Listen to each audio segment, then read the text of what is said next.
called the Graham Manse. It's the yellow. You can kind of see the yellow through the trees there. It's right up there, but Stonewall Jackson would attend Reverend Graham's church, 10th Street Presbyterian Church, and that stood until about 1970, I believe it stood. Anything else up there? Now, Stonewall Jackson's headquarters, which was the Lewis Tillman Morehouse, is about 3 blocks up the road on the left-hand side. It used to have 6 acres around it, nothing around it. It was beautiful. Now it's all grown up, and the original entrance is on Peyton Street. It's now a house sitting right in front of it. But if you ever get a chance to see it, it's quite an incredible place. Now, the tragedy is Dr. Fuller, who bought that, or who built that house for his wife and 2 children. He built the house, furnished it, then they all caught fever and died. And he sold the house to Lewis Tillman Moore only a few months after they all died, fully furnished. Now, when Stonewall Jackson moved into the house, he wrote back to his wife and saying, "My office faces out in this beautiful house. It has the most beautiful gilded paper that you've ever seen, great leaves and all this jazz." Over the years, they got covered with plaster. In the 1980s, they were redoing the place, and the guys came in and they took the plaster off the wall and found the paper. And at that time, Mary Tyler Moore and her husband were visiting, and they had heard that they were trying to raise the money to recreate this paper and repaper the room. She just took out a checkbook, wrote the check out, and that's how the paper got put up in there by Mary Tyler Moore. Pretty cool. That's about 3. Yeah, it's about 2. Well, the yellow one is the Manse house that Reverend Graham, where Stonewall Jackson and his wife stayed. Then another block up is Stonewall Jackson's headquarters. Yeah. And of course, we have the Lloyd Logan house. Now, I always talk about this house because if you were a woman living in Winchester, a Southern woman who had children, was hungry all the time, you had Union soldiers burning your fences, stealing your chickens, taking everything from you, when you complained here. This was Milroy's headquarters. And General Milroy hated Southerners. He was a staunch abolitionist, so he looked at every Southerner as a racist and hated them, and put down a lot of proclamations, and he put his foot down on a lot of things. You couldn't get anything from sutlers or groceries unless you took the oath of allegiance, and a lot of them wouldn't do it, so they held out. So they called him the Devil Milroy. He was hated. Then in 1864, Sheridan made this his headquarters. So Sheridan was in the first floor left-hand side office. Actually, his bedroom was up above it. Early in the mornings of October of 1864,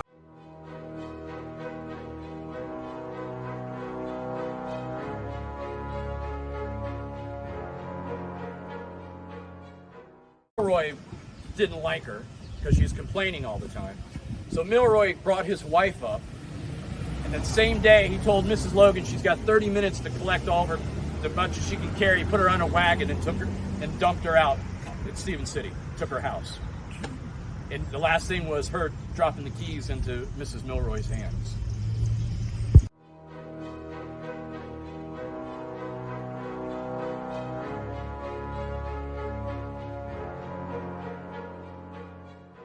Yeah, here's a little side. It's not Civil War, but it's kind of interesting.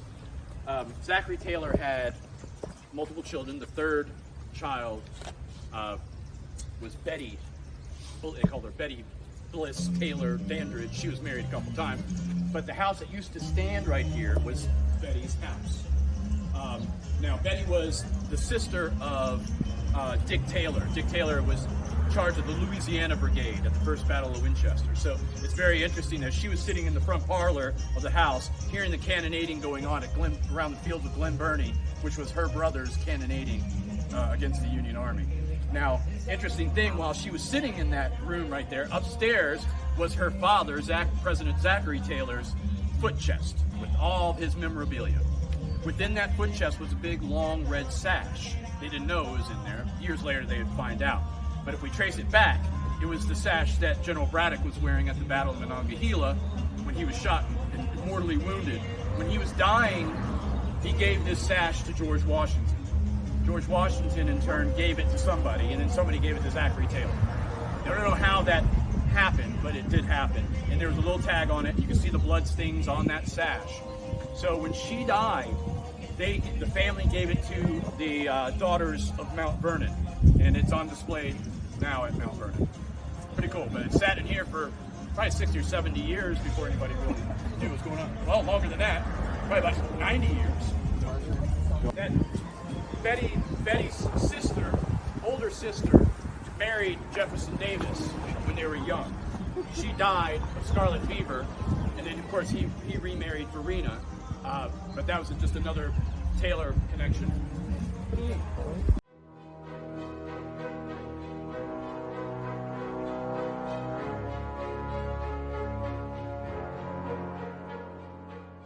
In the day,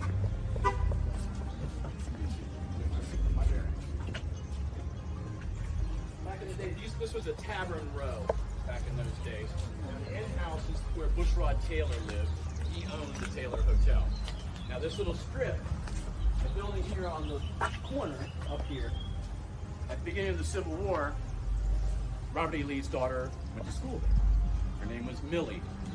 And from what I've read from Mrs. Robert E. Lee, Millie was a little spoiled brat. He kept writing about, what are we going to do about Millie? Millie doesn't take anything seriously. I think she was going around telling people, hey, you know who my dad is? My dad's Robert E. Lee. I'm not going to do what you tell me to do. Well, anyway, she stayed here up until almost the time of Manassas, and that's when Robert E. Lee called her, said, you better get out of there. This is going to get ugly. But she went to school there for her 3 years of education. Yeah, called it.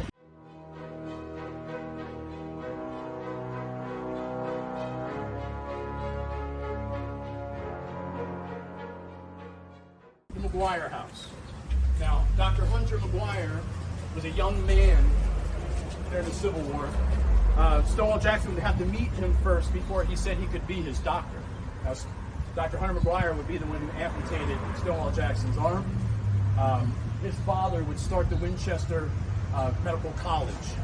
And at that time, prior to 1860, it was probably one of the most well-known and avant-garde medical colleges. They were cutting open cadavers when that was just unheard of in those days.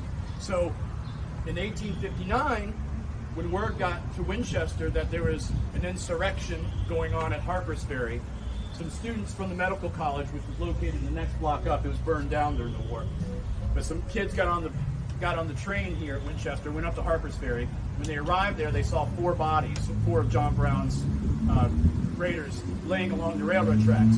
They looked around and they took one of the bodies, shoved him in a barrel, and brought him back to Winchester, cut him open and checked out his vascular system, and it was just real nasty stuff. So when General Banks of the Union Army came into town, he said, that's the medical college, burn it. They burned it down just for that reason. Now, Watson Brown, who was John Brown's son, the skeleton was buried in the yard for many years. John Brown's youngest son came to Winchester, collected the bones, and buried them up in Elmira, New York, where John Brown's buried. Dr. McGuire, this is the big Christmas of 1861, where Winchester hadn't felt any effects of the war yet. There's turkeys, there's a feast, there's wine and dance and song. There's probably the nicest Christmas that Stonewall Jackson ever had. And it all happened. Come on down with me. A better vantage point. The bottom 4 windows here on the corner would be that incredible Christmas.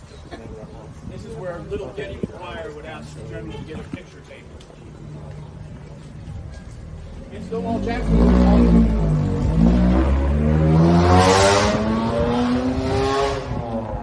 never understood why you want your car to sound. So when Stonewall Jackson decided to get his picture taken, he would have walked out that front door, walked down the alley that used to be right through here, right to that photographic studio, which is right there. Pretty cool.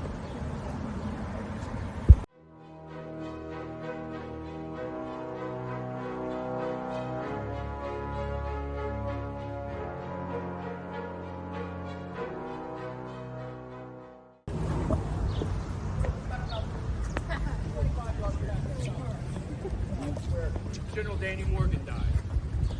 Is everybody familiar with Danny Morgan? Gets in the intersection there. Then you go up another 50 yards and it's on the right-hand side. Big white house. So I always say that Daniel Morgan didn't get his just. Oh, sorry guys, I don't want to get anybody hit. Big white house. So Daniel Morgan in 1801 started to become ill. Now this guy, you got to think back in those days, everybody was 5'7" and about 130 pounds. This guy was 6'3" and about 210. And he was known for kicking people's butts. I mean, he was known back then when you were bored, you just beat the crap out of each other. People went outside and just watched you drink and beat each other up.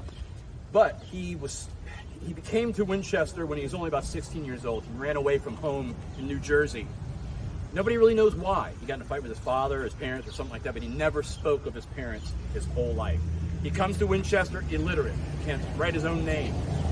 He becomes a wagoner, which is more like a truck driver. He gets a wagon, and he drives a wagon for General Braddock's army when they go to the Monongahela. He was there. He was probably about 4 miles back from the actual ambush, but he was there. Along that trip, he smacked a British officer, and they gave him 400 lashes. And I thought, when I first read that, I was like, that's a death sentence. Anybody gets 400 lashes. I read it wasn't a death sentence. That was very common to get 400 lashes. I was like, geez. But he said later in life that they only gave him 399, and he owed the British one lash, or they still owed him 1 lash or something like that. But it's kind of cool because General Daniel Morgan doesn't get that recognition of the Revolutionary War. And Winchester didn't have a lot of Revolutionary War history. We were talking about the prisoner of war camp after Saratoga and Yorktown. We got some prisoners that were brought here, but we didn't really have much. So Daniel Morgan is kind of our American Revolution hero. Now, he was unconventional. He was a crack shot, and he only hung out with guys who were crack shots. So you've always heard of Daniel Morgan's riflemen. These were the early, and I say it's the early sharpshooters, right? So at the Battle of Saratoga, it was his decision, Daniel Morgan's, for his best shot to pick out the highest ranking guy he could see off into the distance and knocked him out. The British went into disarray. He also had the incredible Battle of Cowpens in South Carolina. He knew he was outmanned and outgunned. That's where Tarleton was. He knew he had to come up with some type of tactic. So he knew if he picked the terrain, it was undulating terrain. He asked his militia, all I'm asking is you take 2 shots. When you take 2 shots, you retreat immediately. 100 yards behind, down the knoll, was his regulars, his seasoned troops. So what happens? The British come up, the militia takes 2 shots, they run. The British are like, hooray! And they break and they start chasing them. When they get over that next rise, boom, they got them. Tarleton gets defeated, they all get defeated. But what is so important about that is it drew Cornwallis out. And Cornwallis started chasing them all around, ended up at Yorktown. So if it wasn't for Daniel Morgan, Yorktown may have never happened. So once again, Winchester finds itself in a critical historical context. Pretty cool. When I wrote my first story in the first Winchester Tales book, it was because of that house. When I was invited over by George Schember and his wife, they said, hey, do you want to see the room where Daniel Morgan died? I said, heck yeah, cool. So I went over, went upstairs, went in there, and it looks exactly like it did. Oh my God, it's exactly like it. So there's a fireplace, and there's only one spot where the bed could be on that wall. So I thought about this big, huge man, tough guy, you know, in the last 2 years of his life, almost an invalid, laying in that bed, looking out that window onto Amherst Street, just kind of reflecting on his life. So I wrote my first Winchester Tales story kind of through the eyes of Daniel Morgan, thinking throughout, you know, looking back on his life from that window on Amherst Street. Kind of cool. It was awesome.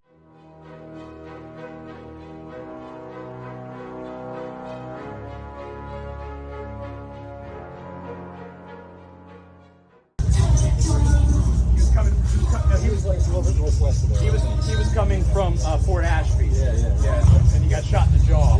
Yeah. That's another story of Daniel Morgan. Show his toughness. Prior to the French and Indian, well, he was coming back from a place called Fort Ashby on the other side of Romney, West Virginia. He was riding through the road, got ambushed, and got shot through the face. The other 2 guys he was with were killed.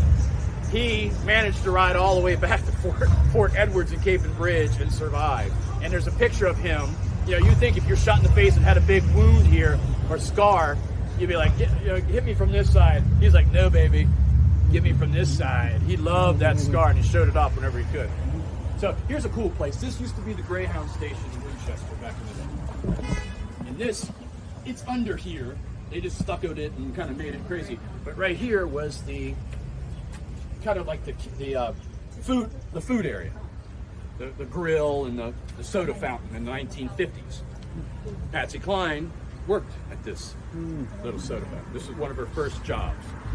Poor girl, her and her mom, they lived out in the county in Gore first. Her dad was a fast-running, rum-running, moonshining kind of guy, wasn't very responsible. In a time where women didn't really do this, her mom kicked them to the curb. And they moved to Winchester, lived up on Kent Street, and did the best they could. Patsy had to go to work, quit school and go to work very early. This was one of her first jobs. She worked at a chicken factory, going down the assembly line doing that. She hated it. She only did it for like a month. She couldn't do it. So she came here and started working. There's a couple pictures that are out there of her standing right here, like this, with another lady working at the Greyhound deli, or the counter. Pretty cool. It's crazy.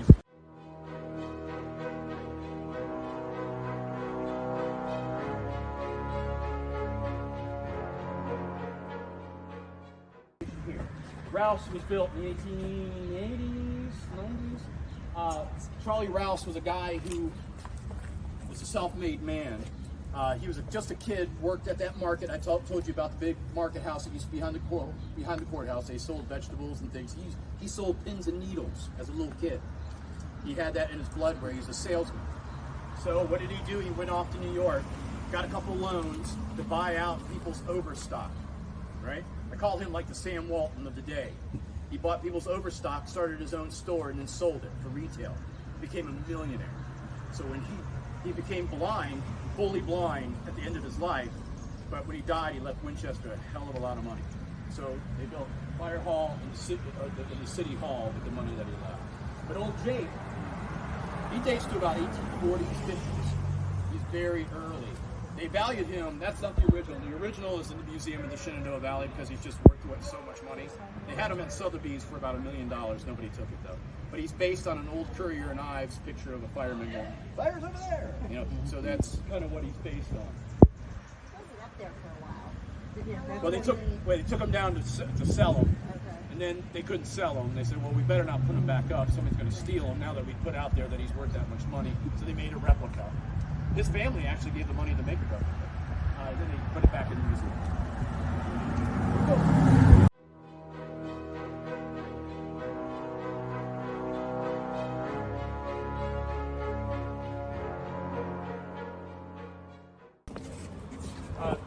This was G&M Music back in the day. This is where Patsy Cline first, they had a little recording studio in the back of it where you could go in a booth and record something for 25 cents. Her first song ever recorded was in this building.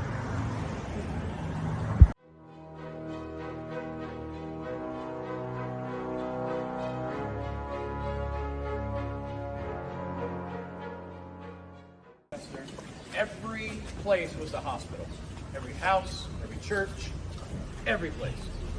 I feel sorry for the doctor who was the main doctor in Winchester, and his name was Dr. Love.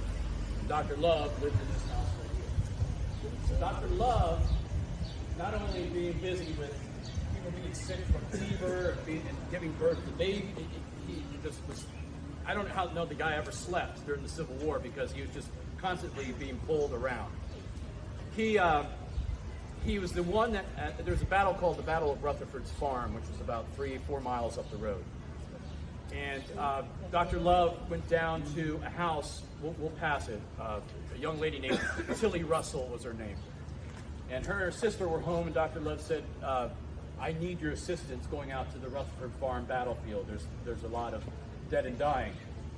So he took Tilly and her sister up, and they came upon a Confederate wounded man, and he said, Tilly, I've got to go get more help. Will you stay with him and give him water? He needs it. And she said, yeah. So Dr. Love leaves. Something happens where he doesn't get back to the next day. So he shows up on the battlefield, and she's still laying there next to this guy giving him water. And he's like, good God, child, I can't believe that you stayed all night. You saved this man. And there's a very famous picture called Angel of the Battlefield, and it's Tilly Russell holding this man in her arms. And that all kind of started from here. Now, another story about this house, which I think is pretty cool, other than the cool little dog. How much that dog's worth? So in the 1940s, there's a doctor living there named Dr. Schaefer. Dr. Schaefer, he liked to party. He liked to have his doctor buddies over for late night card games, a lot of cigarette smoke, and a lot of liquor. So poor Mrs. Schaefer had a young daughter, and the cigarette smoke would waft up into the upper levels, and she finally said to Dr. Schaefer, she said, no more all these guys traipsing through the house with cigars and drink. She said, if you're going to party in the basement and have your card games, you need to build an outside entrance. So the black door there you see with the brick, it's Dr. Schaefer's speakeasy entrance, where he took man cave to the next level. So he had a bar down there, he had a safe, like a vaulted safe, and he had a hand of cards painted onto the, or it's actually, I think it's tile on the floor, which is still down there. So there's a story that there was so much noise coming out of there one night. The chief of police was walking up the road, and every time the door opened, you could hear this music and bellow of smoke coming out. And the chief of police walks up to the door, knocks on the door, and Dr. Schaefer opens the door. He goes, "Chief, you're finally here." And he went down and played cards. But he was known, chief of police was known to be a regular at the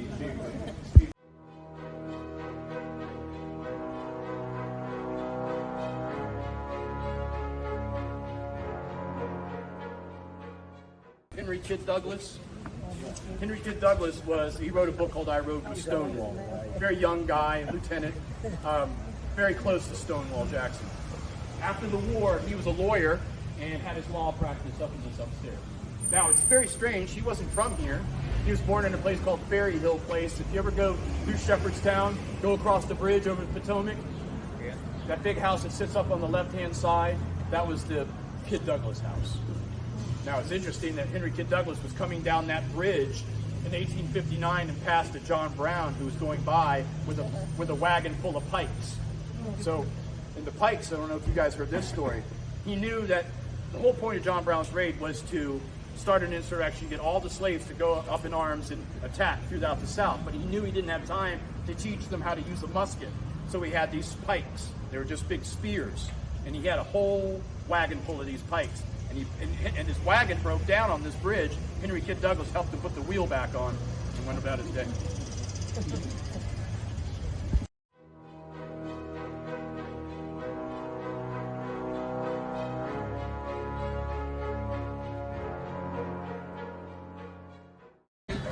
A moonshine movie.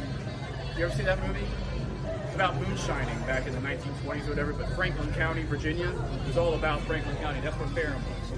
In my orientation for school, they said, if you come upon a still out in the woods, just leave immediately. This was the bank, Winchester, Farmers and Merchants Bank, during the Civil War. So in 1861, when all hell was about to break loose, the board came together and said, what do we do? You know, we got all these, back then you had tobacco certificates, you had gold and silver, you had all these different types of currency. So Dr. Miller said, I've got an idea. If anybody trusts me, I will take the whole bank's money and bury it in the basement of my house. And as crazy as that sounds, everybody did it. So the house up on Fairmont Avenue, which would become a Union headquarters. So all types of Union boots going back and forth over this floor, the whole town's money buried in the basement, never found. So when they dug it up after the war, every cent was accounted for. It probably made some interest. Oh yeah? Yeah, the original house is still there. Yeah.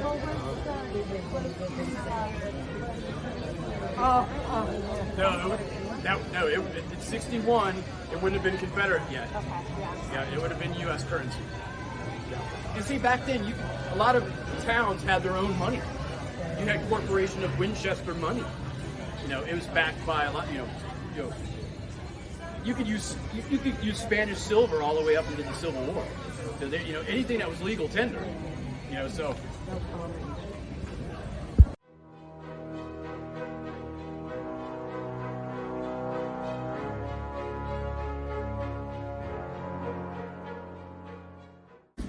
Location of a place called Cox Tavern. So when George Washington first came to Winchester and was headquartered up on the next corner, the next block, he would come back every night and stay at Cox Tavern. They say that he stayed here in Winchester more than any place other than Mount Vernon in his life. So all those places you say, George Washington slept here.